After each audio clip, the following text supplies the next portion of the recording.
At the tavern, have a drink or two. I'm the eclectic goat, and I'm here to play with you. We'll discuss the theory and the mechanics,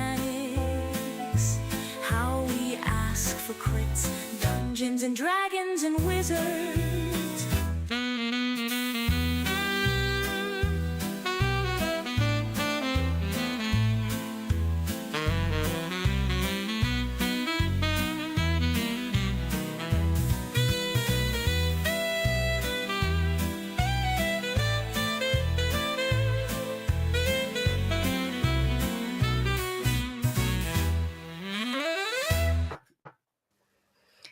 Good evening, everyone. How is everyone this evening? Just dandy. Slightly tired. My third stream of the evening.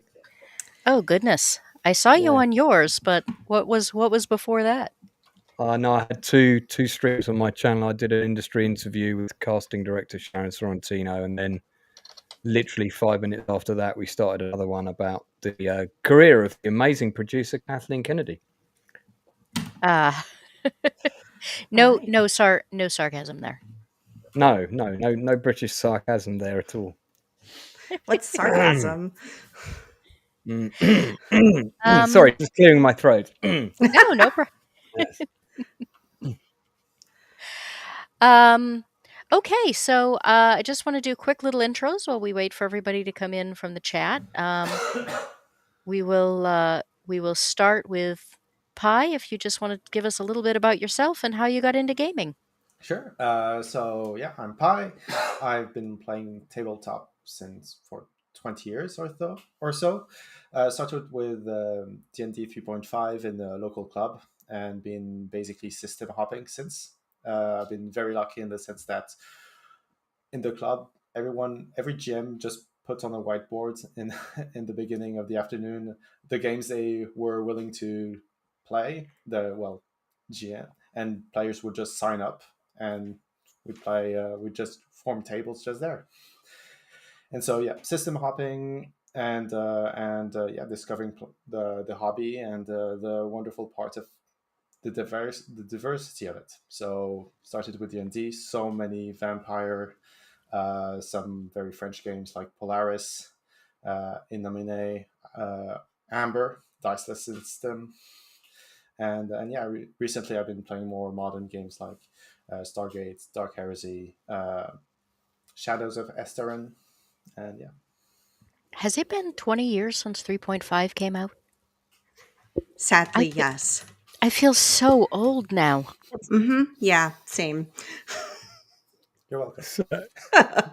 Sorry, I just can't stop laughing at the two different tales that moved past at the same time. It's just, yeah. There was great coordination by the animals there. Yeah. Okay, Lance. Hello. My background gaming. So as a kid, I actually started designing my own board games quite early on. Started off playing kind of your basic Milton Bradley things. I think the first game I ever got bought was called Treasure of the Pharaoh, and I actually tracked that down and got it on eBay, and I have it. It's up there, Treasure of the Pharaohs. This is part of my board games collection, which is about twice the size of this. So then, as I got older, I moved on from those kind of basic games to Dungeons and Dragons. Then I developed my own RPG game, which was called Bounty Hunter, which was like D&D but in space, with kind of a bit like Strontium Dog Universe from 2000 AD. And then I got into, because I'm a big history buff and a big World War II guy, I got into tabletop wargaming with miniatures. And I have an absolutely massive collection, which is in the room next door, of 10mm World War II. I'll go and grab some in a break so I can hold them up and show you. And I've got what you would call big soldiers as well, which is 1/32 scale. and I've got a complete replica of Arnhem Bridge from the movie Bridge Too Far in that scale, which is with Garden Railway Bridge. It's absolutely massive. A lot of that stuff is stuck in the shed in the garden. I also built a 6-foot Super Star Destroyer for a Return of the Jedi space battle game, and I started then running games at conventions, taking like really big sort of show games for conventions, either as part of a team or one that I was doing. So I did a big Thunderbirds game. I did a big game based on the battle at the end of the movie Glory, with 132nd American Civil War figures. And then kind of later in life, when I got older, I stopped doing all the role-playing stuff. I was only really interested in playing games that would play really quickly, that my friends would pick up the rules really quickly. Friends could come round that weren't gamers and could sit down and play a game with me in an evening. Things like Zombies, and some of the Euro games, for example. And that's how I discovered the game Citadels, which I think is the main one I'm going to talk about tonight, although we may well wander a bit. I've also been a games designer for a company called MP. One of the founders sadly passed away this week.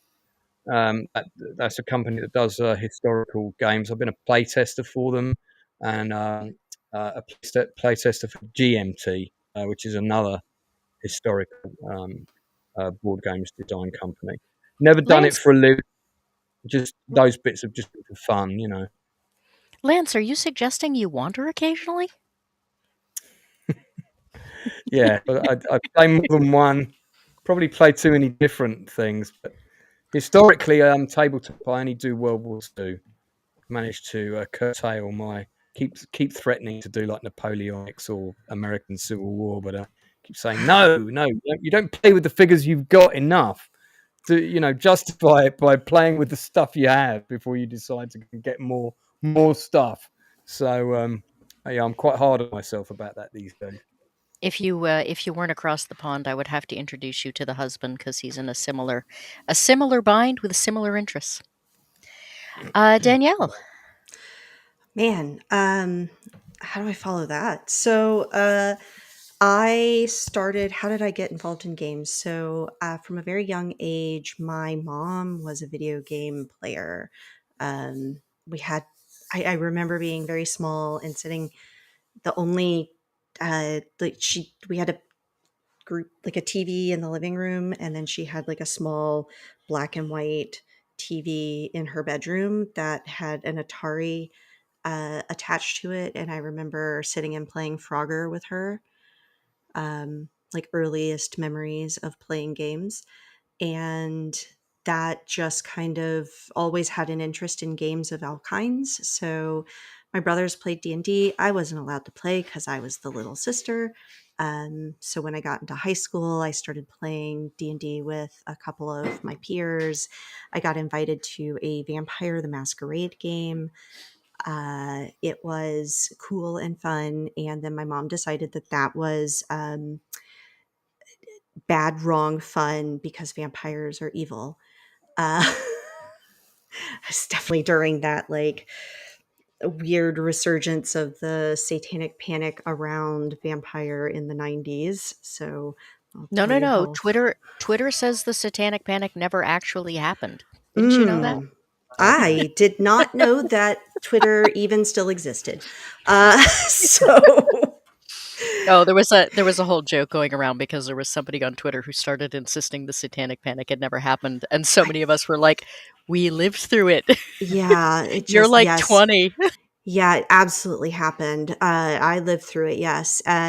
So when I got to college, I met a group of people that played vampire and D&D and all this kind of stuff. And they, in fact, had a group of professors who, much like you, Lance, played the historical war games. And they wanted a place to play that. And so they had formed a club because you need like professor Space. sponsorship to have a club, and they need space. They want space to play. So they formed a club on campus, and through their club so that they could go play their historical war games, we were able to join and play in Friday nights in one of the class buildings. Essentially, they'd open up the classrooms, and we'd have a run of the whole building to until about midnight when the staff would come and kick us out. But we would play, essentially just be in a classroom, move all the desks around, and play whatever games people felt like playing. I played during that time period Alternity, D&D, Exalted, uh, some other stuff, and of course a lot of Vampire the Masquerade. I actually played so much of my actual gameplay experiences with the World of Darkness games that it's embarrassing. Uh, I won't tell you how much of it I've played.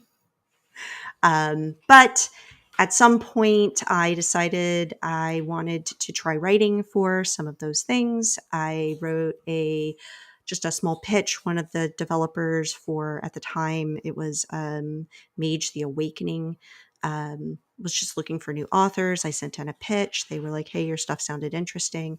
I got picked up on it. I started doing a couple of freelance things for some folks. And then when the not official second edition Chronicles of Darkness stuff were coming out, I got picked up to help write those things. And that kind of snowballed into a bunch of different freelance projects for companies outside of, first it was CCP, and then CCP kind of stopped making books, and then it became Onyx Path Publishing, who got the license for making those books. And then I've done work with Magpie Games and Green Renine, and now I am a project manager for Cephalofair, who makes the Gloomhaven RPG. The Gloomhaven board game. I got hired to help them make their RPG for it. And now I'm just kind of a creative project manager there, but I still do freelance writing and all that kind of stuff. So been kind of making a career out of doing game design and making games since about 2016. Yeah. So it's been kind of a wild decade for me. It's very cool, and I'm very jealous. I'm pretty sure everyone here is very jealous. Don't be this, that decade is a lot, very difficult and very poor during most of it. Well, I think all freelance writing kind of goes that way no matter what. Yeah. I want to say a quick hello to the chat. I'm going to start with Comics Dad because he usually kind of has to pop in and out. So, hello, and I hope we get to see you back later. Sometimes you make it, sometimes you don't. And if not, have a great stream yourself later. We have the Ultra American TTRPGer, aka Hunter, who has been on this show before. Welcome. Eraserhead, who is the super mod for not only most of my streams, but everyone. The Mad Norseman, whose sense of humor is becoming somewhat infamous here. And who apparently likes your cats. Yeah, I have. The moment I start talking, my cats are like, "Are you talking to me?" Of course, you're talking to me. You want me to come in? Mine has been sleeping for the last 2 hours until the minute I started on stream, and now she keeps trying to stick her tail in my mouth. Mm-hmm, mm-hmm. The Big Ship, who is here to start a fight with Eraserhead.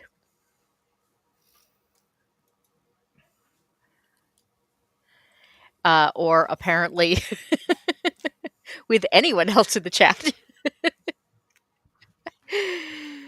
And I know I saw at least one other person here. Oh yeah, Rachel. Rachel got here after the pineapple discussion started, so and we usually have more people who kind of wander in and out. So we will say hello to them as they come in. So Pi is from France, and it is very, very late, so we're going to get started with him. And normally we have, if time zones allow, we usually do YouTuber, creator, and gamer, but we are going to let him go so that if it gets too late, he can bow out. Everyone, Danielle, you and I are the only ones from a decent time zone this time. Really, I held us up close. Yeah. So, Pi, please tell us about Brain Soda. I believe it's called. I'm really intrigued just by the name. Yeah. Oh my God, what is that? Okay, thank you very much. So yes, it's called Brain Soda. The very first edition, which was published in 1996, was called Brain Salad. But this is a 2005 edition, Brain Soda, which is about playing characters in a very bad horror movie. So each player picks up, chooses a character, creates him or her, and goes make terrible decisions in the haunted mansion, in a cemetery, or just their local high school, and gets murdered horribly. It's really not a game to build a campaign. It is really a game about playing a one shot, picking it up, and just having fun. Um, and for this, I want to just put some faces first on character creation because it's one of my favorite things. So a character sheet has some stats.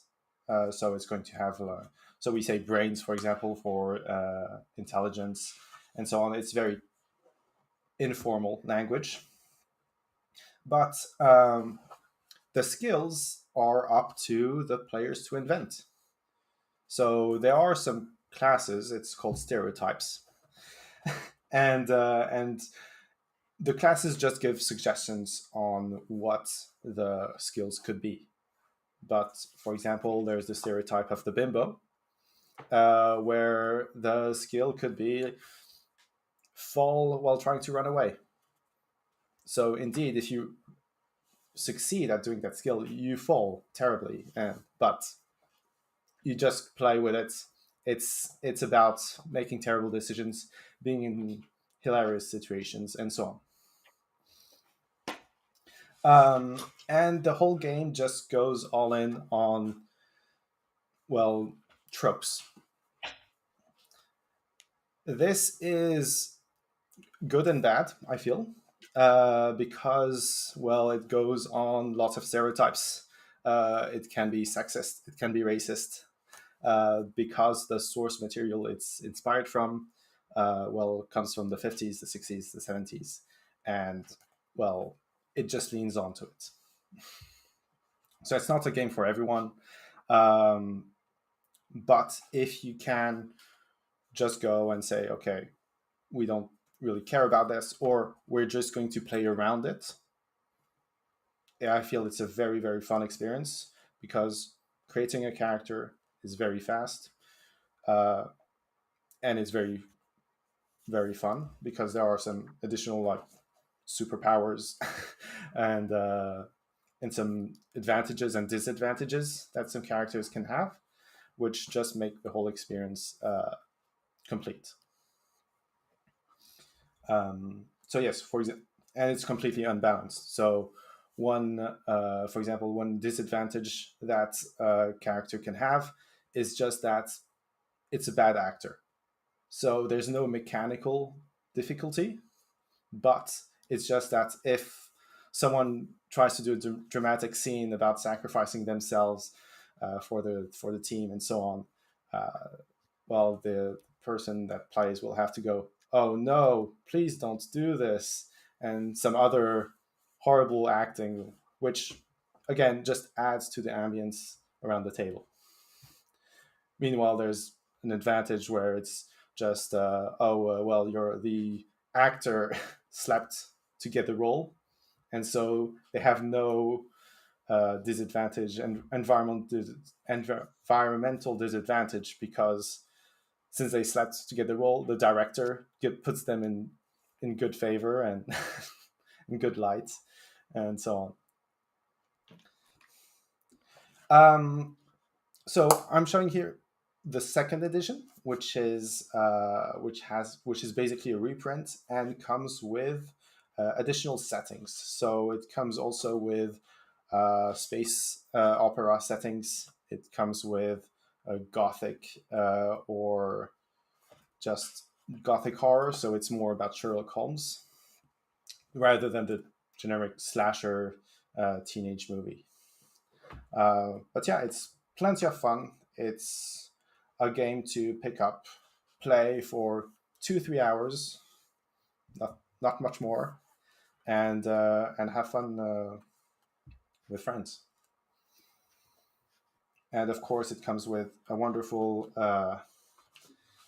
table to generate a bad guy. So you just roll d10s, and you can have like the albinos rat that comes from Thailand that kills teenagers by poisoning them to feed itself. There you go. You've got an antagonist, you've got motivation, and you've got means. And from there, you can create your start the story.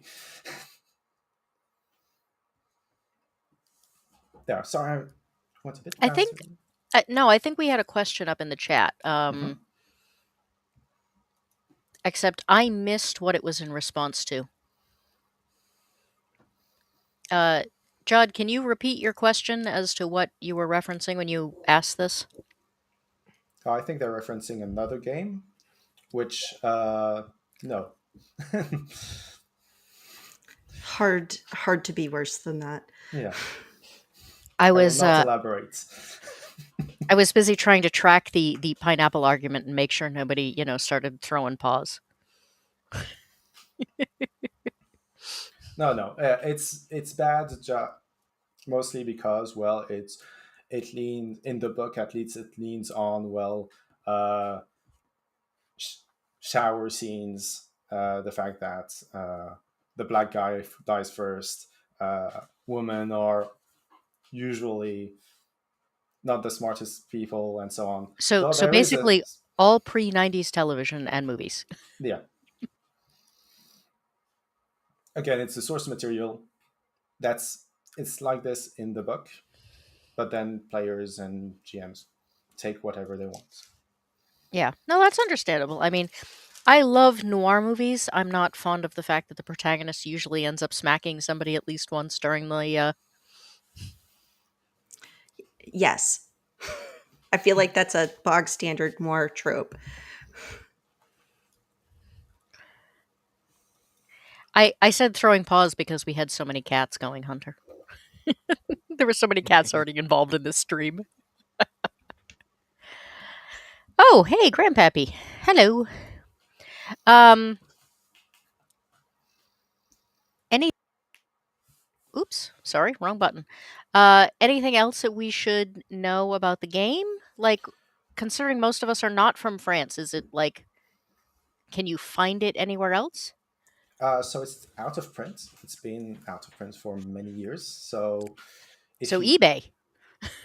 yeah, or if you can find a PDF somewhere. Hmm. But yeah, it's going to be tough. One thing I do want to mention is the system, the game system, because I haven't mentioned it. And I find it's innovative. It's a very simple stat plus skill gives a score, and you need to roll under. And the difficulty is determined by the dice you roll. So if it's a very easy check, the GM will tell you, okay, roll a d4. Roll a d4 between 1 and 4 should be easy. However, it's a very hard difficulty. You can roll up to a d20.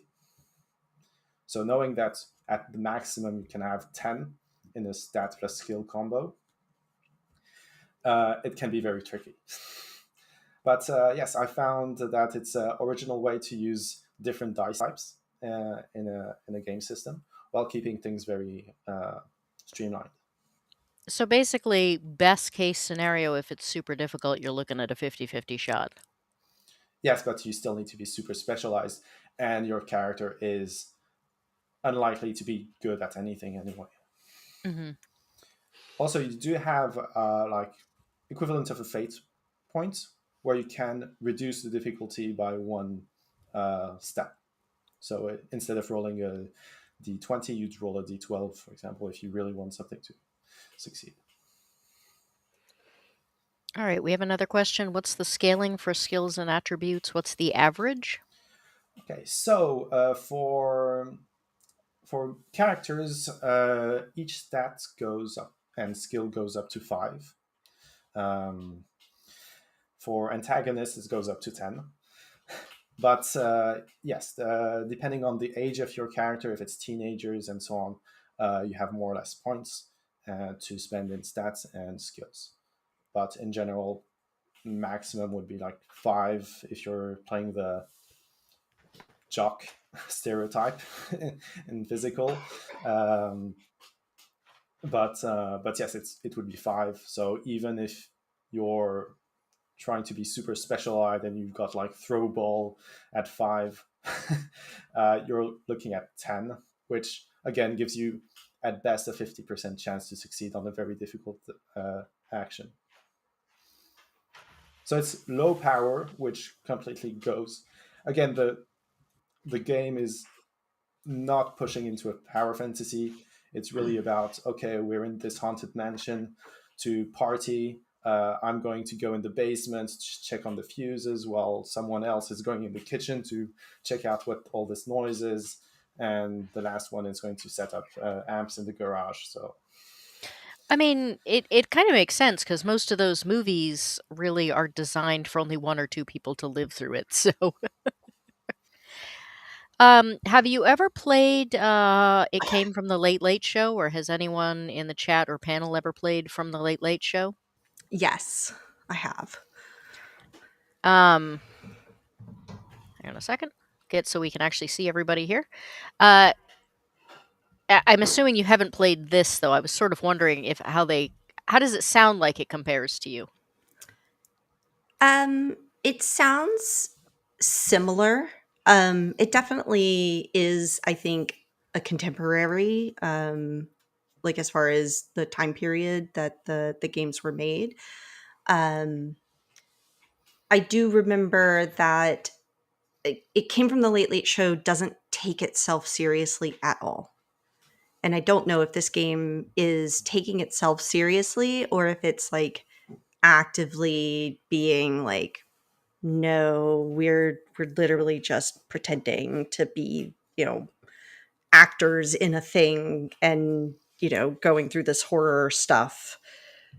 oh no, it's very tongue in cheek. So, Yeah. suggested skill, for example, and it's also very referencing of pop culture. Yeah. Mhm. So, for example, in the suggested skills for the geek, if I were to translate it to a modern English reference, would be being able to quote Critical Role, Yeah. and so that would be a skill. And so Mhm. someone could go, "Oh wait, I think there's a situation where I could quote a Critical Role. My character could quote something," and he'd roll. If he succeeds, he just tells the thing Mhm. to make everyone cringe, of course. Yeah. Yeah. Yeah. It sounds very similar. So, what actions would you roll for each die, or is that a GM decision? So it's the GM that decides which difficulty.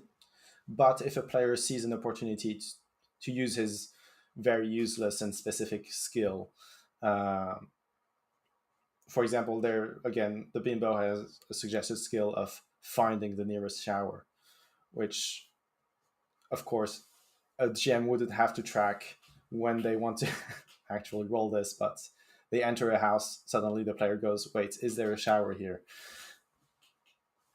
And sure, I mean, one would think that being in the shower would automatically give you a weakness against whatever the antagonist was. yeah, but that's the Psycho says that being in the shower is where you get killed. yeah. But I mean, that's also the point.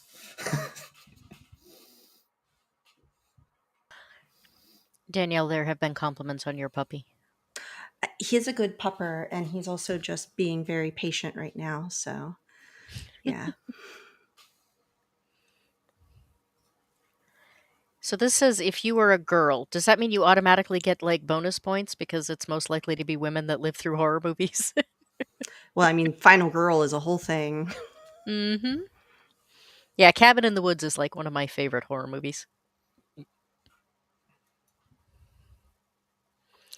Um, there is an ongoing joke about the fact that this sounds like it would be perfect for B-Sides, which is a Friday late night, or Pie, like you might be getting up when B-Sides is on, considering time zones.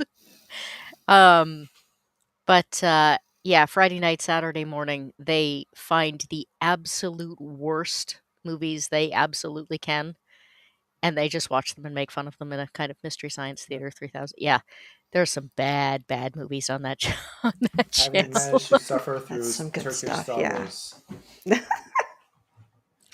I mean, I think they're hysterical, but I have a high tolerance for that kind of thing. So, how about Toon? Have you ever played Toon? Ah, Toon is Oh, also does not take itself seriously in any way, shape, or form, and is sort of based on pop culture and cartoons and stuff. The difference is that it's literally impossible to die in the game. You just fall down because cartoons can't die. But I'm just I trying to heard find. Tomb Yeah, I first. played Toon. Yeah, I played Oh, Tomb. Toon Toon. a while back. Toon. Yep. Yeah, Yeah. sorry, I was muted there for a sec. I forgot. I was like blabbling away. I was like, oh, they can't hear me. Yeah, but I that thought. was a long time ago that I played that. A long time ago. Yeah, I'm trying to find games that people might be more familiar with to give them ideas, but I am unfortunately coming up terribly short. Hey, Jacob Ironsides is in the house. Good evening, Because I sir. recall that game. That game came out, or at least I remember playing it not that long after Who Framed Roger Rabbit was doing the rounds, if I remember rightly. So I'm sure I'm not actually sure. There have been many editions of that game, so it's a Steve there have. Jackson game, isn't it? Yeah, I think so. I don't think I have it. I have a couple of his games, including Munchkin and Space Munchkin, but I don't think I have that one still. So we have Rio in the house as well, and somebody asked if it was similar to Kids on Bikes, but I don't know anything about that one. So I I think there's a comic book I read once that was called Kids on Bikes, but I don't think that Kids on Bikes is as. Oh my god, my dog is barking at me. I think so. I haven't played Kids on Bike, but I've heard of it, which I'd say it's closer to in ambience in Stranger Things. And I think it's very different because the goal of the game is very different. Here, it's really ridiculous. You're not looking to solve mysteries or have an adventure. It's really about just doing trash characters going into terrible situations it's basically about surviving or not surviving. or not surviving. like Yeah, like like movie characters from a B movie horror film, basically. yeah. Yeah. I mean, the if you go online to try to look for story, or, I mean, adventures modules, let's say, you've got the Night of the Killer Amishes or the Killer Tomatoes of Outer Space, and so on. So Right. Okay. Yeah. So yeah. This was going to be my Yeah. next question. It was I paranoia. was I was going to mention that was a role playing game that came out in the 80s. I had the first edition hardback rulebook and all the adventure modules until about 10 years ago. I wish I'd kept them because that was a role playing game where you basically had 7 clones of your main character, so you could die 7 times. And in the rule book, there was a family photo of clones 1 to 7, and it's like 7 twin brothers with their sort of pistols in their holsters and all smiling. And then there's on the next page of the rule book, there's and a recent photo of clone number 7, and it's basically a pair of melted boots. So he was the last one to die, and the whole idea behind that game was so that players could take stupid risks and risk their characters dying, and it was a sort of high tech, over the top Logan's Run type future city. Loved playing that back in the day. It was great fun. I still have one of the later editions. It's one of the few games where you can die during character creation. Yes. Yeah, that's right. In fact, I think I did lose a character during character creation because I opted for some special skill that involved doing something over a toxic vat or something, and I fin. Yeah. And I don't know. Now we're just getting into all of the really masochistic games we know, Yes. or sadistic if you happen to be the game master. But yeah, and I tend to be the game master, to be honest. yeah, for about the last 20 years, I think I can count on my fingers how many games I've actually played. I just like running, and nobody else does, and I have lots of weird games. So, Fair. Sounds good. Pi, I is agree with there? the paranoia comparison because it is about doing silly things in stupid situations. And paranoia also comes with the fact that the player characters, have no idea about what's going on. So they don't. So if even if their adventure goes into the surface, you cannot describe grass and trees, and you go into the very stupid things, and it just leans into stupid situations, and even I love the fact that each character's job is to kill mutants and members of secret societies.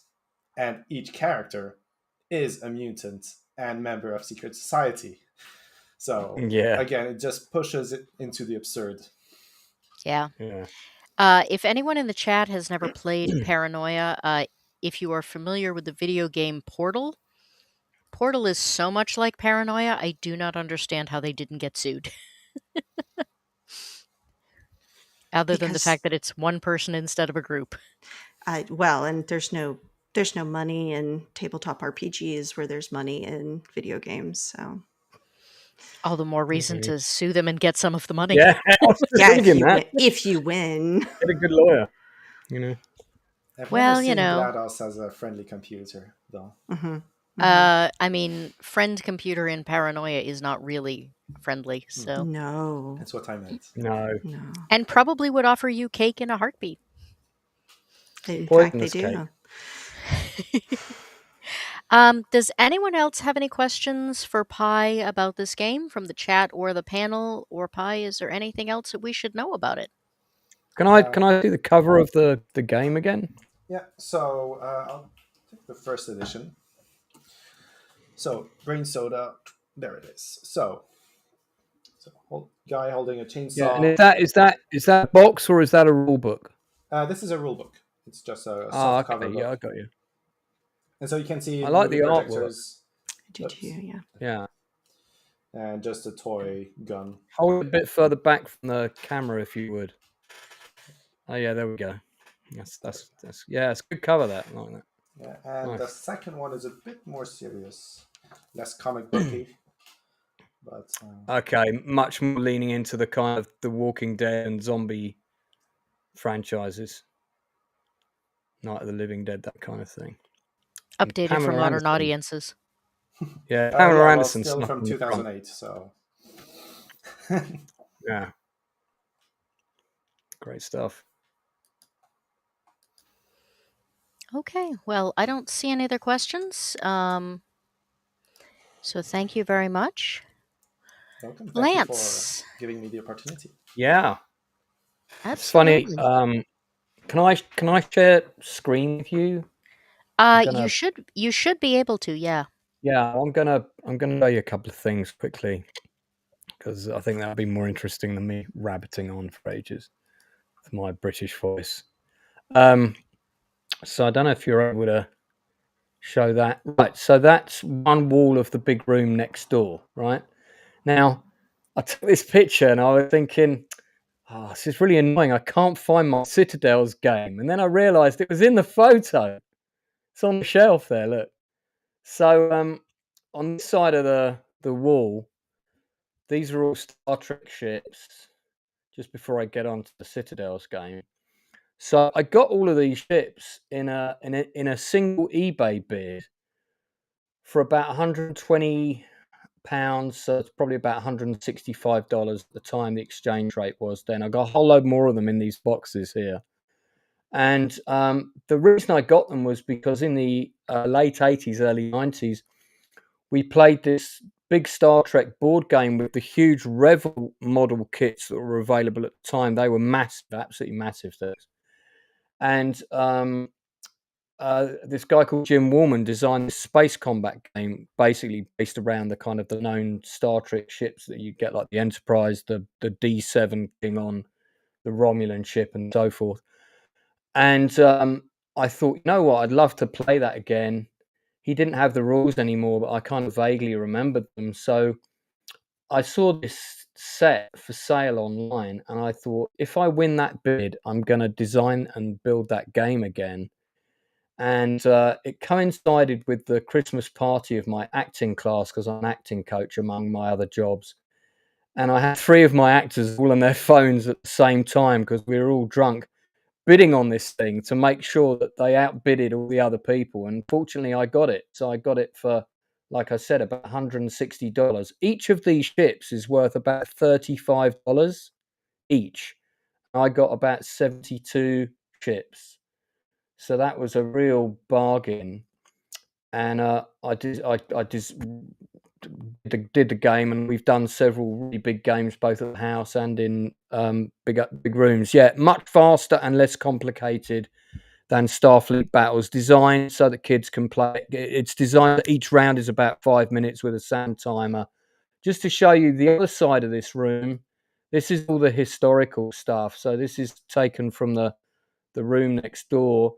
So these big buildings on the right, they're the buildings that go around the Arnhem Bridge model, which is in the shed, which is not in this space. And then the buildings on the left are 10 mil, and these buildings are also predominantly from Market Garden as well. So that's the church from Arnhem. This is the Nijmegen Bridge actually, and so on. And all of these tubs that you see, they are all completely packed full of miniatures, apart from these ones here on the left, which are full of trees. So yeah, I took those pictures quickly with my phone. I thought I'd show you what was in the room next door. I'm just Um, envious that you're so much more organized than my game room is. yeah, I don't know why my camera's not on. But anyway, so we can stop sharing now. So we don't need to Maybe share it's screen anymore. organization by necessity. I I Yeah. also have a pretty organized set of game rooms. So I Right, have a how do I get my camera back on here? I don't know your what I'm your cam doing. your camera is on. We can Oh, see is you it? just fine. Yep. Oh, you can see me fine. I don't know. For some reason, all I can see is my avatar right now. That's weird. Huh. So, Very okay, you can strange. see me. That's good. So before I Oh, move on to Citadels, you can still see me. I can't see myself. But, oh, there we go. Okay, great. I lied actually. I did have a different. I forgot that I've got a 15 mil collection of Zulus. If you can see those. So I did diversify historically once because I wanted to recreate the battle from the movie Zulu Dawn. And this guy was didn't paint these. I got these again. These were on eBay, and I've got about 4 trays of these. This is like a 15 mil Zulu army. But while I was next door, I did grab a couple of things. So just before I move on to Citadels, these are 10 mil. That's a 10 mil German World War II artillery piece, which I did paint. And then these are the horses, the men and the horses which tow a gun, because the Germans they didn't have a lot of transport. They had a shortage of transport in World War II, so they were always using things like Allied trucks that they captured from Dunkirk and a lot of horses. So 10 mil stuff is really tiny, but the advantage of it is you can do really big battles on a relatively small table. So that's an 88 mil anti-tank gun with crew. So anyway, just thought I'd grab those. But let's talk about the other game. lots of So compliments and lots of commentary on the size of everyone's nerd rooms, which I suspect is being now used as a euphemism. Well, I couldn't find my board game, so I was thinking, like, oh, what am I going to talk about? I better snap some photos quickly. Grabbed all this stuff, and then it was like, then the board game's in one of the photographs. How ridiculous is that? So it's quite funny. So let me just put this stuff out the way. Oh, and if anyone's wondering what one of the sheets looks like for the Star Trek ships, this is one of them here. So everything red is a weapon. Everything blue is a system that involves moving the ship, so like warp speed or impulse power. The orange strip on this is the cloaking device, and because this is a ship owned by Section 31, we don't talk about that film, of course. This is my version of Section 31, which is really cool. The yellow stuff is shields, and the green are like minor systems, like the transporters and stuff like that. And you basically put a chit on everything you want to power in a round, and of course you have minimum chits, so you can't power everything, and you've only got a limited amount of time to put your chits on the ships. So We it should have works just really had you. fast. We should have just had you talk about Star Trek. Well, I can do. I mean, I can talk about that game if you Do. want. It's my game though, so people can't necessarily. I'm quite happy to send people the rules if they want and photograph the sheets and things. But you just need some Star Trek ships in order to play the Well, game. They're called the I big do stuff. plan on. I do plan on having like a creators episode that's nothing but people that Let's have their own let's board save it games. for So that. I was going to say we should get you on for that. So I mean, this does tie into another game that I was working on, which, but I'll mention it. So this is the original miniature version of Citadels. You can get a big box version, which is kind of a bit nicer. So if you're buying it for the family to play, but the great thing about this is, I mean, it is tiny. You could fit 4 of these comfortably in a small rucksack. So this is a great game to take on holiday, which I did. I was traveling around Africa for 3 months, and what I found with this game was it was a great game to play with the families when I was out there with the children and everything, because you can have up to, I think it's 7 players if I remember rightly, Is it and is it 7 or 8? I think there's 8 characters, so I think it might be 8. But I Yeah, I think don't remember. you're supposed to take 1 out each round. There's always supposed to That's be right. 1 that's missing, so I think it's 7 is the maximum player number. So fortunately, I've got some. I mean, I can get stuff out, but I've actually got some better images online that I can show you as well. But the basic game is you have a deck of these 8 characters. Let me share my screen again, and I'll show you. Rather than pull stuff out of the box, because it'll be a lot easier and a lot less tatty. Because trust me, this game has been to Uganda and back about 4 times, so it's been through the mill a bit. So you can find this online. You can find the whole rule set online. So if you want to read up about the game, try before you buy, so to speak. There's a lot of information. There's a great thing about it on Board Game Geek. But basically, you have a set of these characters. I'm going to pull those up now. So you have the assassin, the thief, the magician, the king, the bishop, the merchant, and the architect and the warlord. And the idea is you have a maximum of 7 players. So one of those characters every round is missing, and every round they get dished out at random. But depending on who you played last round, that also determines the order that you draw cards in sometimes. So the thief, for example, can steal somebody else's card and things like this. But the once those have been drawn out, you then play around, and each of these cards allow you to do different actions. And the round is played in sequence of the numbers. So, for example, the player who's playing the assassin always gets to go first, and the thief goes second, and the magician third, and so on. Sometimes there are benefits to going further on. Sometimes you will go first because it depends what you're planning on doing. The reason the game is called Citadels is while this is all going on, and these are like your minions in your city that are doing your evil doings, as it were. You're actually constructing your citadel. You're building your citadel, and there's a deck of cards in the game that represent these buildings, and each of the buildings are kind of worth points in the form of gold coins.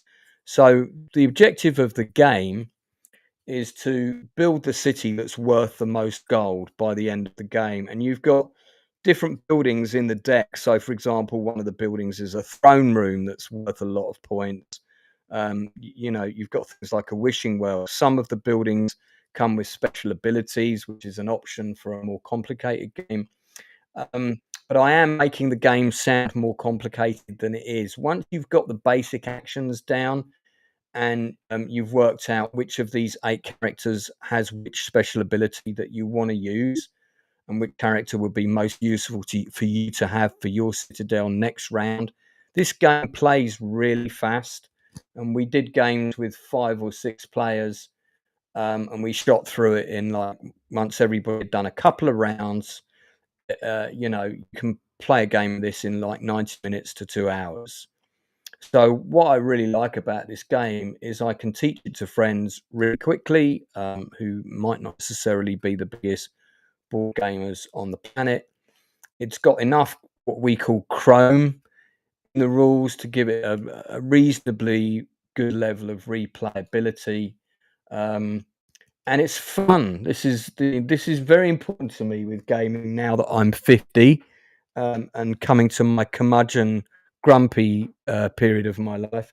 It's important to me that games should be fun. You also have these gold tokens in the game. So if I cut back to, they come in the form of, you get 30 plastic gold coins. You can see the contents there. You have this plastic crown, and each turn somebody else is king, and the king gets more money each turn. But every turn you get a certain number of gold coins, and so on and so on. And you get to spend those gold coins by the building things or doing certain actions. So the different types of cards that you've got here, really in the basic game, there's really just one deck of cards. Certain things have got certain functions, or there are different types of districts that you're building within the city, and you're trying to make sure your city has got a certain number of things. So you're supposed to have a building in every different type of district, so that your city represents all the things that your city should have. But again, I'm making that sound more complicated than it is. You can pick all of that stuff up pretty quickly. It's a really popular Euro game. It's been published in 25 languages. It's a top-selling game. It's won a lot of awards. But play the basic game when you play it first. Don't play with any of the additional rules. Just get the grips of it. Basically, you'll pick it up within, if you're an experienced gamer, you'll pick this up in 20 minutes. But as I say, one of the reasons I like it is it doesn't matter which group of friends I've got round, whether they're gamers or not gamers. This is the sort of game that anyone can play, from an 8-year-old to an 80-year-old. And the rule book's very straightforward. There's an example of a turn and all those kind of things. So these are the 5 different types of districts you get in a city: noble, religious, trade, military, and then unique are various kind of special unique buildings that stand on their own. And you need to have all 5 of these in order to win. But it's basically, when the game comes to an end, it's who's got the city that is worth the most. As soon as one player has a city that's got all 7 districts, basically their city is completed, and at the end of the current round is when the game ends. So I'm pretty sure I'm remembering all of that correctly. Last time I played a game of this was over a year. I was probably in lockdown, so it's a couple of years ago. So there you go. And then you add up when the game ends, you add up the gold that each of your districts are worth. So you can see these kind of gold symbols here. And that tells you, so for example, Kurt City here is worth 28 points. Ashley City is worth 29. But then you can also add any leftover gold you've got to that score, or at least certainly I recall that we did that. So that can help you as well. Yeah, that's pretty much it. Pretty easy to play game. Like I say, the reason I like it is I can play it with anybody. was great when I took it to Africa. Was a really good choice, and I was playing this with kids in orphanages and families and everyone in between.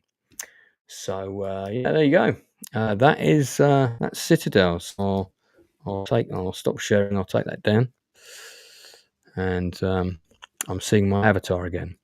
So I still haven't got to grips with this system completely. Yeah, somebody else told me it was similar to Lord of Waterdeep. So that's probably true. I have never played There you go. either, so Well, I recommend it. It's not an expensive game either. I think the basic game will probably, the tiny box version, probably $20, maybe. I mean, I guess rising cost of living, it might be like 30 now, and then the big box version will be like 40 or $50, maybe.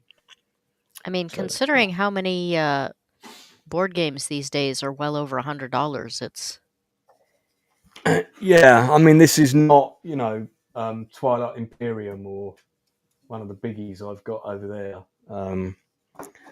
But yeah, it's like I say. I mean, I try and collect the games I play. The games that are going to get on the table.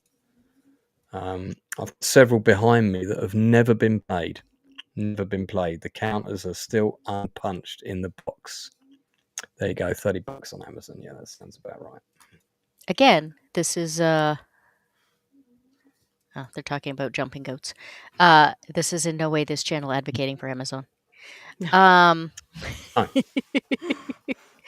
I'm not an um, agent of Jeff Bezos or whoever it is. Whoever owns Amazon now? No, he owns Twitter, doesn't he? I forget. One of no, those rich no. people.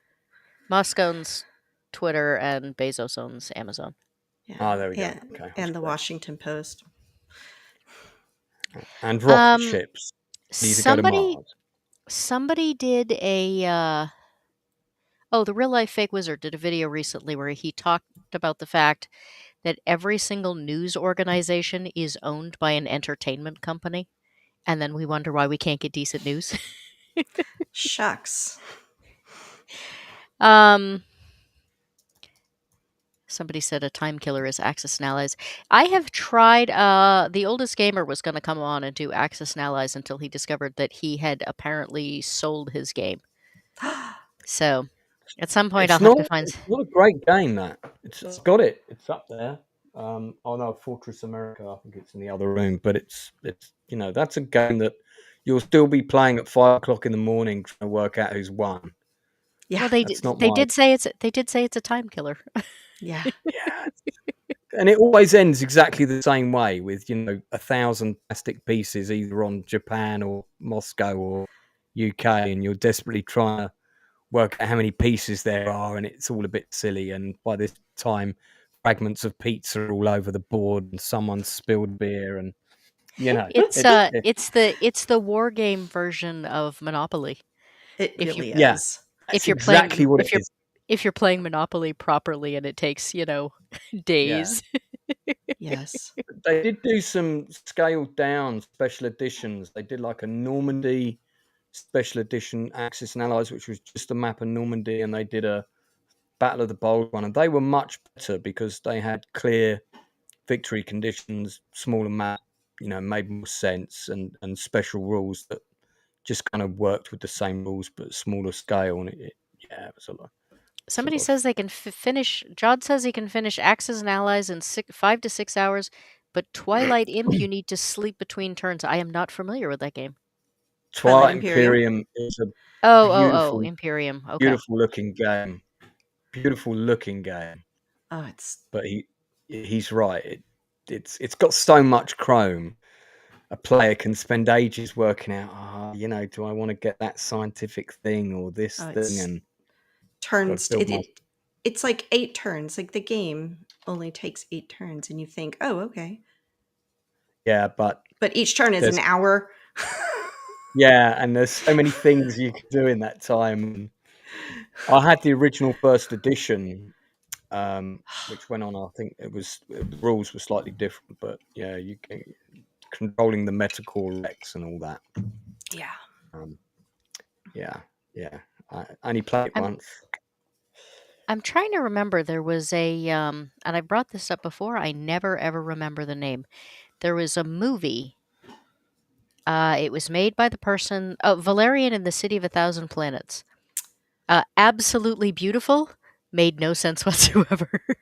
Looks great. It was made by the same guy that made the Fifth Element, I Fifth think. Element, yeah, I can Yeah, always remember that. But and um, funnily enough, I saw that movie in Africa on the same trip that I took Citadels over in a cinema, and there was a power cut halfway through the film, which made it entertaining. So. yeah, I always think of that when people talk about video games or board games that are really lovely, but just like they're running totally on their art as opposed to Yeah. their actual practicality. I Yeah. think if you're stuck in a cabin for a week, with a group of friends, you could play several fun, fast games, and then you could okay, for 2 hours we'll do one turn of Twilight Imperium, and we'll come back to it at the same time tomorrow. That's the kind of game it is, if that's your idea of fun. But Well, it's this is just why we really have to have a game room and a game table so that the game can just stay set up for the right. next time people can get together. Mhm. So, or you can just play Risk in just one afternoon. You're not in a cabin with a bunch of friends. It's Yeah. Yeah. ex-friends. I do have to say, out of all the standard games, Risk is definitely my favorite. I've got a what's it called? Epic 20 or 40, 50 Risk. It's basically BattleTech Risk. Hmm. So it's all miniature BattleTech things. Again, only been played I think one time. Mm. Um, Citadels has been found for $23.99, so it just keeps getting cheaper. There you go. I'm sure that'll be the small box version. Hmm. I think. Probably.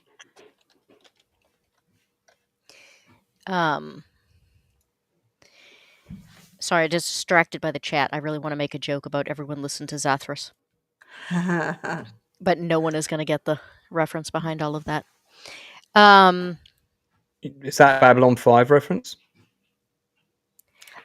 Partially, but there is somebody on Twitter who goes under the name Zathras, and I made Well, I got the Zathras reference straight away. I'm a yes. Yeah. massive Babylon 5 fan. All Hmm. right. Hmm. They said they're seeing a blank share screen icon instead of me, which is weird because I have not shared my screen at all. So That is super weird. Blame it on me, Goat. It might be my fault somehow. I'm going to just blame it on the fact that EV Mux seems to develop one very strange, tiny problem for everyone that they fix. Okay. All right, let me know if that's any better. Yeah, I can still see you. Well, Well, I see could the see goat me too, but the chat apparently could not. So, okay, So Mad weird. Norseman says that they can see me again. So Excellent. this is exactly what was happening with the sound when someone shared screens. Someone would lose their audio, but only Ah, to a certain selection, and you'd have to remove them from the scene and then add them back in again. Apparently, they have the audio fixed, and now it's a visual thing instead. Amazing. It's so good. Maybe if Sathras was the one, people would listen, but Sathras is not the one. Yeah. Yes, So for those real. of us who are Babylon 5 fans, it's great. But Yes, that's great. yes, Eraserhead is correct. EV Mux is fun. Poor Eraserhead had the fun and joy 3 weeks ago of trying to do his absolute first live stream with me. And he could see and hear us, but we had no idea he was even in the studio. We Oh kept my being like, God. "Where's Eraserhead?" And he was like, "I'm right here," and none of us could hear him, and none of us could see him. So it took us like an hour to Amazing. figure out that he actually was there, and we just couldn't see him. Wild. Oh yeah. I think what happened is when SteamYard decided they were going to jack prices up, a lot of Mm, people went to EV Mux, and I think they had to oh, get so big so fast. I think they're still trying to catch up. yeah. yeah. On that point, yeah, man. StreamYard price, like WTF? I don't want to swear. I just got like the invoice bill for that in January, and I was like, hang on, they've automatically renewed it and up the price without telling me. Uh-huh. That's outrageous. Yeah, they Yeah. announced they were going to up prices like 6 months ago, and everybody went to EV Bucks, Well, I must which have missed that email because I which didn't it get one. which in general, like, I mean, it doesn't run badly most of the time. It just develops these like occasional tiny glitches that you have to find workarounds for. Wild. StreamYard's 350 quid. How much is Emu or whatever it's? I'm going to call it Emu. The Uh, Emu. thing we're on. I love it. EV Mux. Honestly, Emu would be better. I would, because I'm constantly having to go. What is the name of this program again? What sort of price range is it for a year for this? I don't know what the yearly price is. I'd have to look it up. Okay. All right, I'm gonna. Oh well, I can do that for you. I expected, like, Eraserhead is usually so good at this kind of thing. I thought he was just going to, jump forward in time and figure out that that was going to be a question and just already have the link up. Ah. He does sometimes seem to know we're going to need a link before we know we're going to need a link. That is why he is the super mod. Okay, so anyone have any questions about Citadel? Or if not, Play I can the answer questions about my Star Trek game instead. well. If you don't. We could at a different time, but we want to make sure that Danielle gets time to talk about Curseborns. No, that's sorry. But I mean, All right. it's all online. Yeah. We will definitely have you back though, Lance. Thank you very much. Okay, for being late. inviting me on. Being late is not a valid reason for asking for a repeat of the entire thing. Oh. Oh It's no. it's this board game. Look it up. It's It's a look it up. You were late. Now you get to do your own or research, rewatch or you the can. stream and rewatch. Go back about 30 minutes on the stream and Yeah. 20 minutes. Or Yeah, it worked. Whatever. Yeah. Yeah. Now we're theorizing that. Oh, and we have the we have the Curseborne link. That's why he didn't have the other link. He was figuring out this one in advance. Oh, somebody apparently kickstarted it in my chat. Curseborne. What? Excellent. That's great to know. Well, I guess that means it's time for me to talk about it. I think that means you're up. It does. Okay. So hi. Man, how do I get started on this? Because the path to Curseborne has been really long and arduous for me. But let's talk about the game and what it is, and why we made it and all that kind of stuff, and then where you can like start trying to play it. Hang on, did you make this? You made this. Yep, I made this game. I have to make a joke so that I don't forget, though. Okay, go for it. Your two co-conspirators who couldn't be here because they were from Europe and it was going to be too late. Yeah. Yes. I now want you to taunt them with this panel. I will. But Hey, you'll be like, you need to come on my channel and talk about this game because I having creative designers on my channel is what I do. So sure, yeah, just shoot me. Consider the invite. Consider the invite there. Yeah, sure. And I don't know when you do your streams, what times and stuff, but both of my other, as Goat calls them, co-conspirators, are in the UK, so they're on your time zone. So fine. Well, I'll just do it at a time that suits all three of you. So don't worry about me. Sure.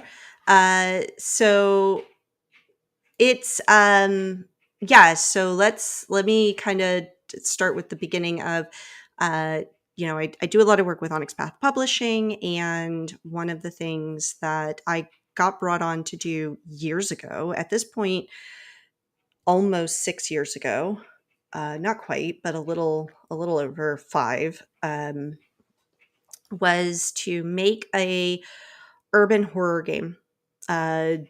So a horror game set in very modern times that is, utilizing a lot of the the horror tropes and things that we see a lot of: werewolves, vampires, fairies, magicians, things like that. And we're all very, very familiar with those kinds of games at Onyx Path Publishing, because for a very long time we were publishing both Chronicles of Darkness and World of Darkness games.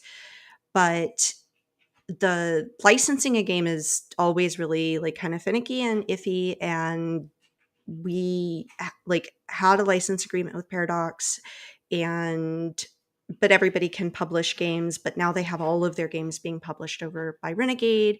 So we're not allowed to publish any of the 5th edition games anymore. So that's fine. That's their prerogative. It's their IP. And one of the things we wanted to do was, we really like making those games though. So that's fine. The World of Darkness exists and we love it and it's great. But that doesn't mean that there's not room for other games, and we do want to still keep making our own uh, Uber games, I guess you want to say, like our own IP of urban fantasy horror genre games. So let's start coming up with, what does that look like? And we're very conscientious of, we've all worked on the World of Darkness. We've all worked on Chronicles of Darkness. We all have a lot of, I don't want to say baggage from that, but we do. We have a lot of institutional knowledge that comes with having made those games for a very long time, that we needed to kind of break out of. And so we spent a really long time thinking about, how do we make a game that feels like the first time people picked up whatever it was they picked up, Vampire the Masquerade, or Vampire the Requiem, or Changeling the Lost, or Cult. a Cult. Yeah, any of those games, and said, whoa, this game feels really fresh and cool, and I can imagine telling deeply personal horror stories in this game. So we spent a whole lot of time, and it turns out during that time period, we were also living through a pretty horrific pandemic. And there was a lot of the kind of mental, like being online, having to do everything remote, not being able to go to conventions to meet each other, and a lot of just kind of, how does horror manifest in a world where we're also very connected, but also, if you had written a plot line where there was a global pandemic and everybody just kind of ignored it and wandered around without masks, or it was hyped up more than it really was, we would be like, oh man, this wouldn't happen in the real world. And then we were living in it, and we were like, you know what, this does happen in the real world. And why is it so easy for people to just see something horrific happen and not do anything about it? And we realized that, like, it kind of, you could become numb to it, become immune to it after a while, or you can only concentrate on the things in your own small inner circle. And we decided, okay, well, we're gonna, there's not a global pandemic going on in the game, but Curseborne is this game where you're just, everything sucks, everything, your world sucks, everything sucks, everyone knows that everything sucks. You're a supernatural creature, your life sucks, people don't necessarily know you're a supernatural creature, they don't necessarily know that the supernatural exists, but they're also not going to just freak out necessarily when they find out. They'll just be like, yeah, one more thing trying to kill me. Death and taxes and monsters, I guess, are the only things we can really rely on. The world is so cynical that it kind of doesn't matter that you're a monster in it. All I can think of is when they announced that, yes, UFOs were real in Yeah, the United States, and yeah, everyone just went, Mm. yeah, whatever. yeah, exactly. Yeah, we knew 100% this. that, right? We knew this We, already. we already knew it. We already suspected it. Like, why I have to pay $10 for a carton of eggs I really don't fucking care about. Sorry, I don't know if the cursing is an issue here. The cursing isn't, but I do have a no politics thing, which I forgot to send out this week. So. Sure. Anyway, but it was the feeling of, your life sucks. That is in Curseborne. Everybody's cursed. The world is cursed. You have a bigger curse. You are in a cursed. You have a damnation. You're damned to be a monster. You're one of 5 different lineages, and those lineages are hungry, who are cursed to always desire sustenance, like literally from a person, be it their memories or their emotions or their physical, like flesh, or their blood or whatever. But you can never be sated no matter how much you have.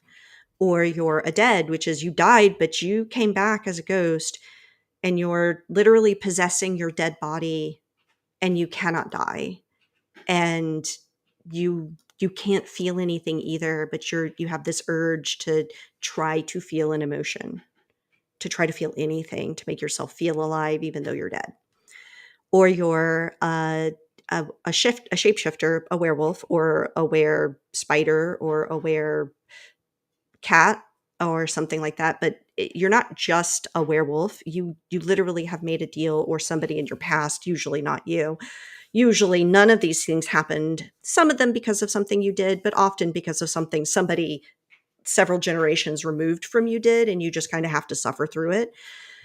And you've got this creature inside of you that somebody made a deal with, and every now and then it just likes to take over your body and do its own thing, and so you're constantly struggling against it. You might be an outcast, and the outcasts are descendants of people who have literally been cast from their realms into Earth. So, That's good to know for me. Thank you.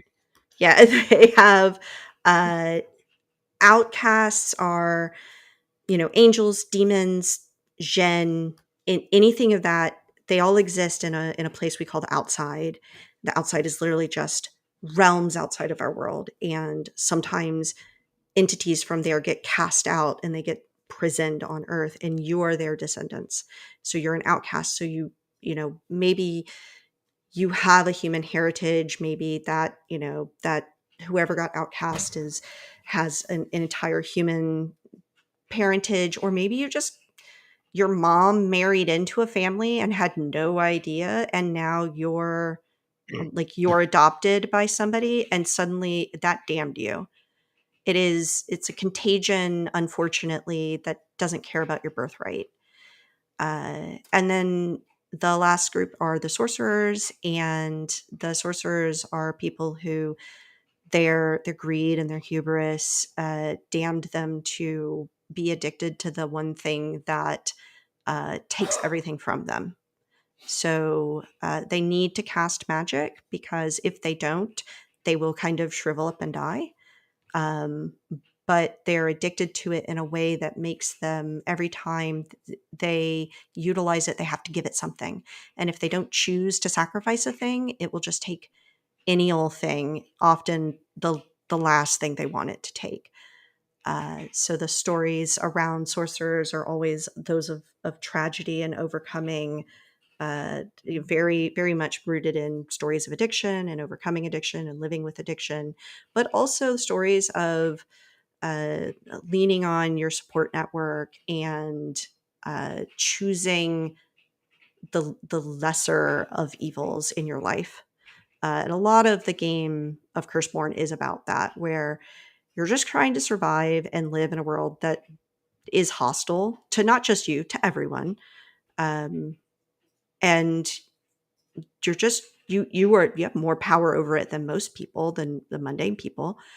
But it's not a thing that you can do anything about. It's not like you can fix your situation. So you're just trying to accept it and live the best you can, but it's never going to leave you alone. So you're constantly having to deal with, a monster down the street that is wreaking havoc and maybe killing people, and you're literally the only people, you and your friends are the only people equipped to deal with it. So I guess you gotta. So the stories in Curseborne are often very personal. They're often centered around trying to survive and find a light in a world that kind of just sucks. And it's also a game kind of about, like, embracing what you have, even if it is, is this a blessing or a curse, right? Like you're constantly asking yourself that question. My curse comes with superpowers, but all these drawbacks, but then these superpowers, but all these drawbacks. And so you're constantly finding a balance of, I have a lot of power, but I also have a lot of baggage. It Great. sounds a little bit like Warhammer Fantasy Roleplay in that same kind of dark, the world sucks kind of atmosphere. Would that be? Yeah, I would say it's definitely got a more of a dark fantasy, or dark urban glint to it, but I wouldn't bring it as far as Warhammer 40K, just because there is like a grim dark, and there is joy in this world, and there is like good things that do happen to folks. It's just not. Uh, it's that you're making those spots of light, and you're capable of making those spots of light, but they don't really exist unless somebody is actively trying for them.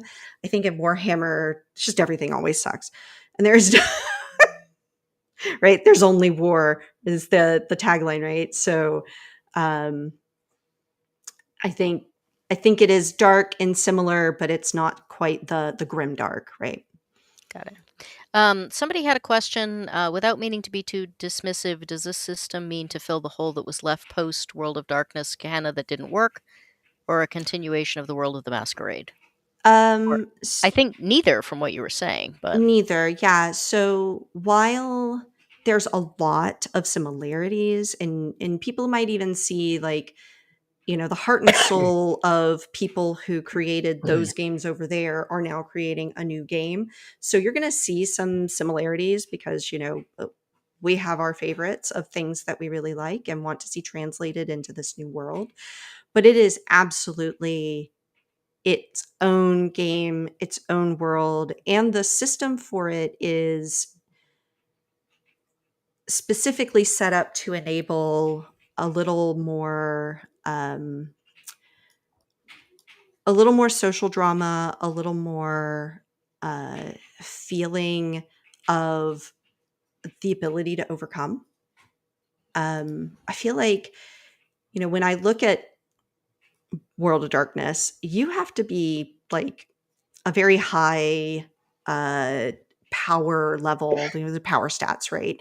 You have to have a pretty high power stat in whatever game you're playing to really affect change and to really overcome and succeed. Otherwise, you're kind of the young ones, the neonates, or the younger whatever. Why can't I think of what the werewolves are called when they're But little? that's the But fun part, scraping to get anything done. right. So you can in Curseborne, you're often just scraping to get anything done, but you're doing it throughout the whole game. But the power that you have is available most of the time, and then uh, it but it comes at a cost, right? So it's not like, oh, yes, I grow in power, sure, absolutely, but the cost to that is that I'm becoming more embroiled with a world that is cursed. I mean, it's called Curseborne because your world around you is just a seething mass of curses that people get kind of stuck in, like applied to them, or you don't actually mean to curse somebody whenever you really hope that somebody stubs their toe because they annoyed you, but Yeah. the world knows that you wanted that to happen, and so it does. uh Oh dear. does it have a little bit of a Dark Souls feel? Maybe.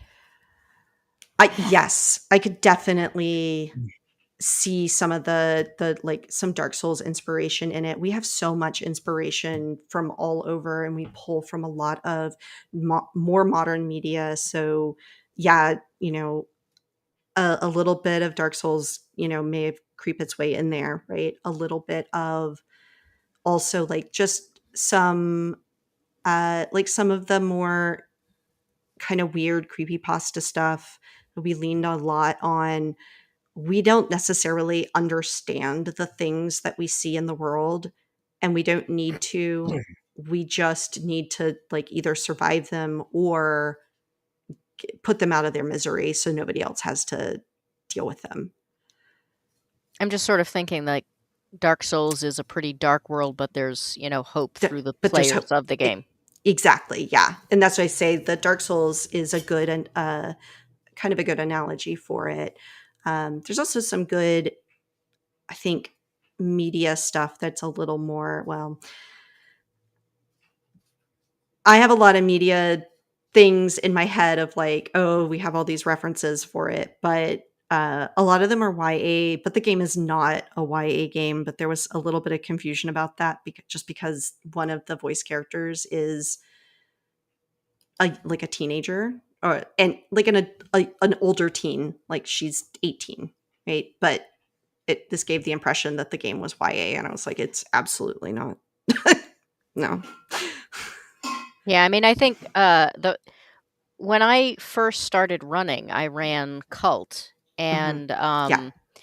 one of the things that grabbed my attention was that it was the first game I ever saw that basically had a warning on the front that said this is not intended for anyone under the age of 16. Yeah. And up to that point, I literally had never even seen a game that wasn't designed to be family friendly. And Yeah, I would not call Curseborne family friendly. I would not play this with anyone's children. well, Call of Cthulhu would have been the first game I think I saw a warning on, if I remember rightly. Certainly, first Yeah. role-playing game. so interestingly, the first people I knew who played Call of Cthulhu or ran Call of Cthulhu played like a cartoon version of it. So Amazing. I did there was a expansion called the Masks of Nyarlathotep, which is a huge campaign that Mhm. actually ended with a battle in an evil villain's lair in a volcano, believe it or not. which brings Which us was all back to very the bad touching. horror. Brings us back to the bad old B movies. It does. It Yeah, comes full but circle. it was a good campaign though. Yeah, Yeah. that was one of um, the last I ran, I think. does yeah, is there like a I don't know, is gaming like on a decline in Europe or something? Everyone I know in Europe that talks about, or England, I guess I should say. I had to correct that. Um, everyone I know who games in England uh, has been talking about the fact that they have a really hard time finding people to game with these days. I don't know. I belong to a games club, and they have one room where there's usually 2 role-playing games set up. And then the other section of the club is all tabletop. There's a lot of people playing Warhammer, Lord of the Rings, Yeah. and a few other non Games Workshop systems, thank God. So, and I'll go down there and set up a Star Trek game occasionally, or jump on someone else's historical Yeah. game normally. That But a lot of people do RPGs on Zoom now. Mhm. Which took off in the pandemic and has kind of carried on. Yeah. They're still going. There's a lot of role playing books in the game store, so as many as board games. So I don't know. It seems to be about the same from what I can tell. Hmm. Um, Tom B was saying he had a hard time finding groups. Greg said he'd kind of given up completely because he couldn't find anybody that would actually show up for games. Oh, interesting. Location. Is this in the UK or where is this? England specifically. I had to stop and think about it because I was like, who actually said that? And then I think I talk to people from Europe more than I talk to people from the United States these days. I think if they're outside London, then because I'm lucky, I'm in London. There's I can think of 6 games clubs on the Yeah. various orbits of London, and one's I in don't, central London. Is the one yeah, I I was. think they just have a hard time putting long-term campaigns together with people. I think that's the main. That is hard because commitment, is especially for the older generation when you've got kids. When you're in your 20s, it's fine. But hey, good Yeah. to see you, Adam Gray. Nice. And yet I'm running like 3 games a month right now. So, Yeah, but you're the eclectic goat. You've got special powers. and people willing to drive really long distances. Well, you must run a good game. Therefore, you must have special powers. And I also, just for this viewer, I think just joining a local club Yeah. playing games, seeing what sort of games people want to play, Mm. and from there seeing, okay, actually this campaign idea or this game idea I have doesn't fit this one, Mhm. but if I want to play something else, there are people that are ready to propose something or ready to accept something that's in the genre that they like. It's also communication goes both ways sort Yeah. of things, but the hobby is so vast and And people have different expectations. So I Yeah. think too most of the people that run in this state run D&D, and as people get people want to move away from D&D. I'm pretty well known to like most of the game stores in the state as the person who stopped running D&D years ago and started running other stuff. So, um, it's yeah. Somebody was saying that age sometimes made a difference. That younger people had an easier time finding Well, I games think than so. Yeah, that's very um. true. Whoop! I think Oh, we lost Pi Pi. Pi Oh no, disappeared. gone. I did Probably a notice. I did notice he froze a little bit first. yeah, So, it's probably a connection issue. I might be next. It was past Who his knows? bedtime. um, oh, you finally found the chat. Yes, I did. I kept getting tagged for you because they couldn't they couldn't find you. Um, but yeah. So oh, there we go. Um, I actually have 3 players that drive almost 2 hours to come to my games, which I Wow. think for those of you in the UK, that's like a couple of countries. I mean, that's half the distance from London to Sheffield. So yeah, Yeah. that would be seen as a commitment.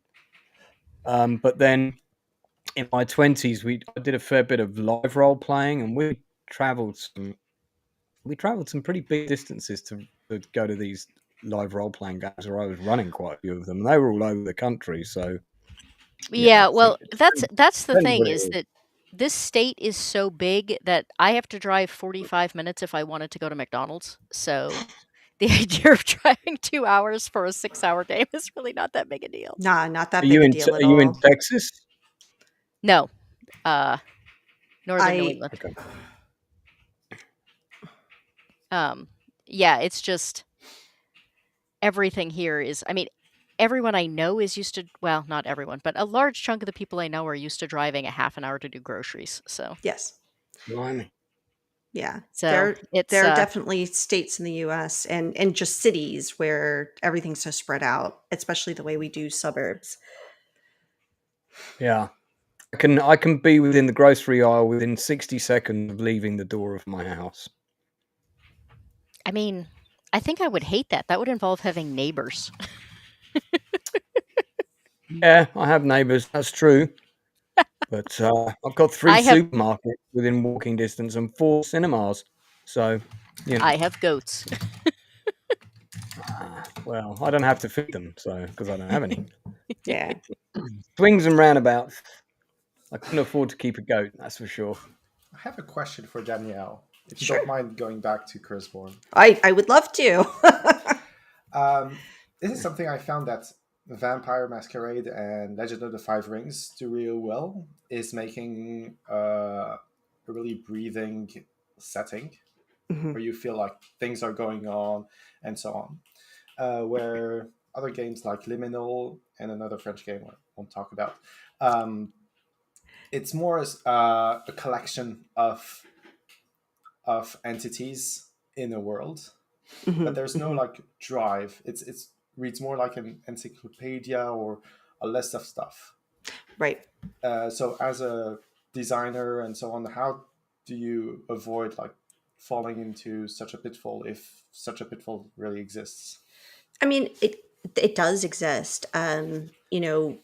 You want to describe your entire world, but when your entire world is our world, you wind up with this kind of, like you say, an encyclopedia of, well, here are the entities in the world, and here's things you can put in the world, and here's stuff that might be interesting in the world, but it's not tied together in a way that makes it feel lived in, breathed in. The world is envisioned around you. So one of the things that we did was, we tried to make the game feel very insular.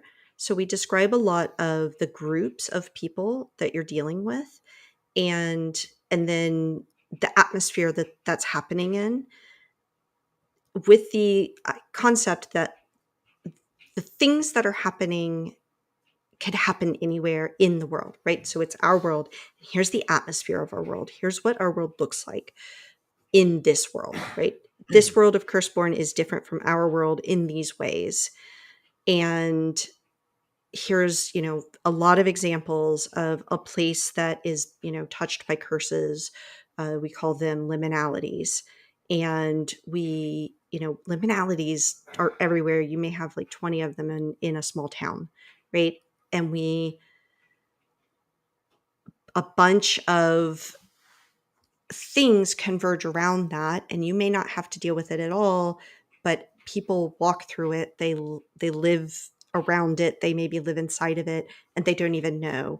And so what does that feel like? And so we do a lot of examples of that, and then we say, okay, but the main crux of what you're doing in this game is interacting with a group of people who have expectations of you as a member of their family or group, and you're just trying to do the things you want to do. So we kind of we try to build a setting around these concepts so that no matter where you want to put your game, like, this is happening in my hometown. Okay, well, we've put it over here, and everything we've talked about is relevant to you. So I also had a question for Danielle. In fact, I've got sure. more than one. Oh no. Oh no, I'm going to be Oh up no. till 4 in the morning. Oh It's no. gonna be, oh no. Well, this is about because I've one of the things I've always said on my channel is, hey, if you've got a game on Kickstarter, come on, I'll promote your campaign. Sure. And so this is funding on Kickstarter now, or have you already done it? We funded it in October. It Yeah, is 'cause I saw open. that. Yeah, it is open for pre-orders. Right. So if people want to go and, hop in and so one of the things we do is we give the initial manuscript. Yeah. So it's a first draft. I mean, I say it's a first draft. It's the game, but there are some tweaks that need to happen and things like that. But First draft, cool rule book. yeah, Kind of. but you get the full manuscript enough to be able to play the game the moment you back the essentially join in the campaign. So So you I had can. some other questions about the campaign and Mhm. so there are three of you on the team. Yeah. Yeah. And did you sort of sit down and because you're in separate countries, so I'm assuming lots of Zoom meetings and okay, we got to set out our rewards because crowdfunding campaigns are tricky now, and I think one of the few crowdfunding campaigns that are still relatively successful are comic books and board games Yep. because I mean you had a $30,000 goal, Hmm. you raised $196,900,008. See, Yes. my research here, over 3,000 backers. Hmm. That's pretty good by anyone's standards. Yeah. Were you drawing on because you mentioned some other games that I'm not familiar with, but I'm guessing that those games, some of which I think you were also involved in, have core communities of people that buy them things. So I'm assuming you're drawing on a kind of existing tribe of people to Yes. get this thing. Yeah. You want to elaborate on some of that a bit? Yeah. So Onyx Path Publishing has been publishing books since 2012. And mostly they started publishing World of Darkness and Chronicles of Darkness books. So those are Vampire the Masquerade and Vampire the Requiem and the other like Mage and Werewolf and Mummy and all of the other game lines that are in those two kind of game world. And That that's a publisher. and that is That Onyx Path Publishing is a publisher, and the property is World of Darkness. And so there's a whole bunch of games that come in that. And so there's been a right. fandom since the 90s that have kind of followed along this track. And so definitely a lot of people have come from there. But we've also tried very hard to pull in new people from other areas. So like I said, we've been publishing games for a very long time. So we have other games we've been publishing. And so we've been trying to pull in other audiences. But Onyx Path has had a pretty stable audience for, like I say, since 2012. They've been, publishing Exalted and the Trinity Continuum and Scion and several other pretty well-known game lines in the tabletop RPG like spectrum of things. So Mm. Okay. So you've been doing this for quite a while in I that have. arena. Yeah. I Okay. have. I like the way you Yeah. said that with this tone of exhaustion of kind of Sometimes I veteran, feel that way. the veteran's badge. I've been in the trenches. Really have. So this latest work is a culmination of kind of other things that you've learned through working on other projects, but this one is more your baby. Is that a fair assessment? Yeah, absolutely. Yeah, it's the first time we've been able to do this like horror genre stuff as not a license holder, but as a straight up like the collaboration we did was what game are we making? We don't have any, we're not Right. beholden to anything that came before.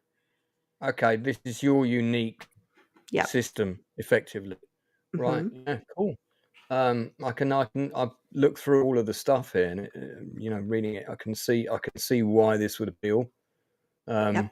I remember when Cyberpunk first came out as an RPG.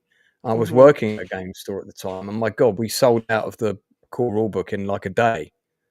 It's just there was that, and there was Shadow something. Shadowrun. Shadowrun, right? Yeah, that came Yeah. out a bit like a year later. Had a slightly nicer looking rulebook, a nicer artwork. Cyberpunk had the cool title. Yeah. So is that still? Are they still big genres? Are they still? I mean, Cyberpunk came out with a new um, version, and then there was a whole video game made based in the world. So Cyberpunk Red is the new, like, the most updated version, and then the Right, Cyberpunk 2077 is based on their game. right. Okay, fantastic. Yeah, well, great. Listen, we definitely have to get you on to plug all Sure. this. Sometime. So we'll I'm definitely arrange that. I think there's some questions from the audience because I think I've Yeah. seen the same question twice. Has there? I just thought they were making terrible, terrible puns. There is what is a batherate? Because I think they went to the website and took the quiz and got that. Oh, I Uh, saw the quiz. yeah, Yeah.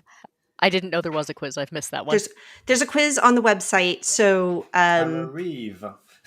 yeah, so the story behind that quiz is that we wrote a set of questions that lead you to 5 different branching sets of questions. So depending on how you answer the first 9 or 10 questions, you get a different set of questions. And because they are essentially, it's sorting you into a lineage, and then from the lineage, it's sorting you into a family. So the Batherite family are a family of Hungry who say that they are descended from Elizabeth Bathory, and that she literally bathed in the blood of her enemies, and because she was a Hungry, and they must they essentially gain sustenance by taking the blood of people that they harm and injure and bathing in it or spreading it on their skin. They're also very like kind of hoity-toity people, um, who who think a lot of themselves as royalty. So that is what a Batherite is. A Reeve is a type of sorcerer who has decided that the thing that they are going to sacrifice is uh, essentially. So sorcerers feel like if I don't make a conscious sacrifice, things will get taken from me. So I'm going to consciously choose to sacrifice a thing. So I could choose anything. The Reeves have decided that they are going to act as guarded gardeners of life in the world. So essentially, they are looking for things, animals, plants, people who are bad for the environment or bad for the garden they're trying to grow and sacrificing them. So maybe that's just the act of sacrificing. Sometimes you have to pull weeds to let your flowers grow. And sometimes that weed is Jimmy down the street. So, uh, I also see on the Bad news for websites Jimmy. that I can play a reeve if I want to dance naked under the full moon, covered in yes, blood. So yes, that's very nice. yes. Uh, Um, it's about quarter of, and I have noticed Lance glitch a couple of times. So before we potentially lose him, um, I want to make almost my sure. bedtime. Yeah. Uh, Mine too, but at a much earlier time. I am sincerely hoping those of you in Europe do not get up at the same time I do, though, because that would be terrible and I would feel bad. So why don't we? We're in a different order than we were, but why don't we go clockwise? And any Discords, channels, websites you want to plug? If you're going to be on another show, anything like that, let us know where we can find you, Danielle. Sure. I don't do a whole lot of social media anymore, but I go by at Impernius, which I'll put in the chat real quick. Pretty much everywhere that there is a social media. So I'm on Blue Sky, I'm on Tumblr. I think I might still have a Twitter account. I don't know. I might have disabled it. I don't know. I'm also Onyx Path Publishing has a Discord community, and I pop in there quite a bit. So if you want to join that Discord community, I can throw a link for that here. Let me grab it real quick because I wasn't even thinking. Oh, I should grab an invite. Let me do that. You mean Eraserhead doesn't already have it? I don't know. Maybe do they? Is it there? I'm just teasing. If it's not something he can easily access, he probably doesn't. But Yeah, I actually, don't. I haven't seen him in a little bit. Maybe we lost him. Maybe this is the Discord. Um, so if you want to,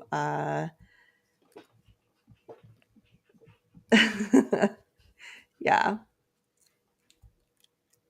So this is yeah. So if you want to pop in there, and there's all of our games are in there. There's a big Curseborne chat. People talk about it all the time. But we also uh, there's a lot of different conversations with the developers and the writers. A lot of them hang out in there, so you get a lot of direct contact with the creators. So it's actually a really cool Discord community, in my opinion, just because we're all very active in there, and we really like enjoy communicating with the fandom, and the people in there. So that's a cool place. And then also I will promote that if you want to, do the backer kit, Kickstarter. We do both backer kit and Kickstarter, so I never remember uh, which one is which. But if you want to join the Kickstarter and get access to the full manuscript, you can do that. It's definitely open for pre-orders. We also have what we call an ashcan version on through RPG that you can pick up that has an adventure inside of it and some pre-made characters. So if you just want to try that out for a very small, kind of try it before you buy it, but you're buying it for like $5 or $10. I don't remember how much it is for the digital version. I think it's $3.99 right now. So yeah, super cheap if you want to try it out. It's got every rule you need to play the game, just not rules to like make characters. And not every, it's not the full book. So it's just here's a taste of the game and here's some characters that we made for you and an adventure for you to play through so you can kind of get a taste of what the game is like. If you like it, then you can go check back it on the Kickstarter. And if you don't like it, you spent $4.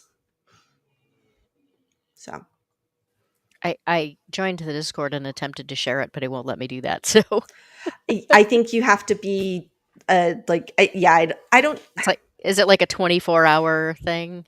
maybe I don't know. I don't know what the thing on it is. I just know that I did put the I don't know how to, make it special, but I did put the link in the chat and then I also so there's a If you're not a mod, I'm not sure it will let you do that. If you put it in private chat, I can copy it over though. okay, cool. Then I'll do that. To you. Let me grab that link again because I'm copy and there you go. She does exactly the same thing I do as far as humming when I'm trying to deal with them. Yeah, I'm a verbal thinker. Same. Yeah. Well, thank you very much for coming. As soon as that it's in the chat, as soon as it pops up to the point that I can actually share it, because this is weird.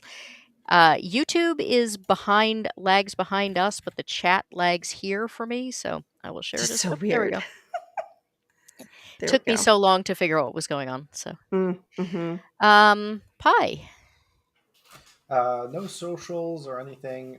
Just a shout out and encouraging everyone to take a leap. And if there's something weird to back a game, whether it's tabletop, board game, and so on, give it a go. Don't try to stick to existing formula, and take risks. And sometimes you might find something very weird but very fun. Oh, I think John had was that about Curseborne? Just in general. No. Somebody in chat had a question, and I was trying to figure Okay. out if it was. I think it was why the Ashcan PDF wasn't included in the Kickstarter for the Curseborne. So yeah, I can't honestly say. I think we might have sent links to it to people, and I don't remember.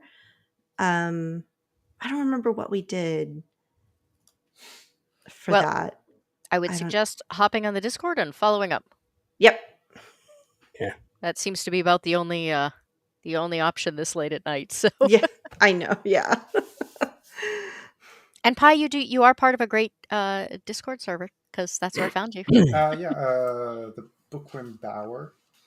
So yeah, it's just a general tabletop discussion group where it's not system specific. We've got very weird people that are very knowledgeable on very obscure things, but it always opens up for interesting discussions. There are definitely some very interesting people. Love the way you say that. Yes, I was. There are they're great fun, but it did take a little adjusting. Unfortunately, for some reason, it will not let me copy that one either. It just keeps coming up as like hidden, hit copy. Oh, weird. I know. It's very strange. But yes, it is a great Discord, so I suggest people track it down. It's the book Now, I always just refer to it as the Bower. So, Yeah, the or the Bookworms Bowery. Bower. Yes. Mm. And worm is spelled WYRM. So, Ah, of course it does. um, but yeah, it's a lot of fun. And there's always a lot going on. I think that's the only Discord server I belong to where there's never a quiet period. I could wake up at 3 a.m. and somebody's talking about something. Well, we've got people in Australia, Europe, USA, and anywhere in Yeah. between. So Yeah. So, okay, Lance. Yeah, so first of all, just to let people know, with my channel, the primary purpose of the channel is to support up and coming creatives. Whether you're a board games designer, um, musician, you might be a DJ who's working on a track, you may have a play coming on in your local town. Could be that you're about to publish your first book on Amazon.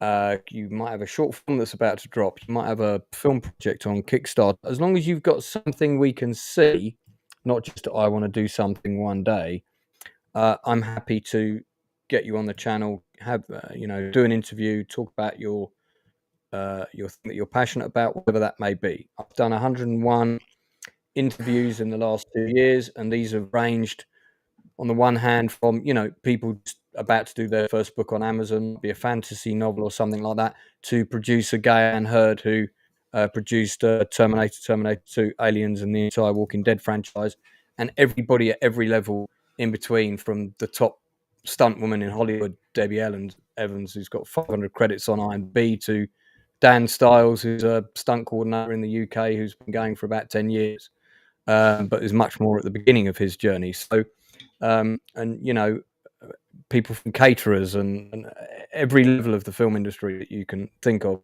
So, but not just the film industry, any creative spectrum that you may be working on. Let me know. Get in touch with me either via the Outcome Creative Facebook page. We have a Facebook page.